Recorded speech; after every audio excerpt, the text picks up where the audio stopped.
الشريف لا يؤمن أحدكم حتى يكون الله ورسوله أحب إليه مما سواهما ومن أحب عبد الله يحبه إلا لله وقال الحديث الشريف ثلاث من كنا في وجد بهن حلاوة الإيمان من قال الله ورسوله أحب إليه مما سواهما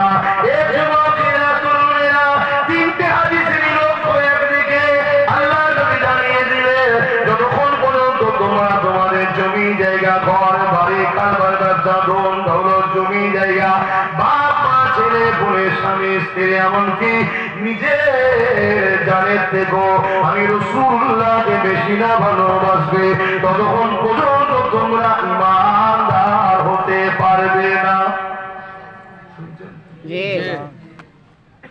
তুমি অমুসলিম, তোমার সাথে আমার মিশতে কোনো ইসলামে বাধা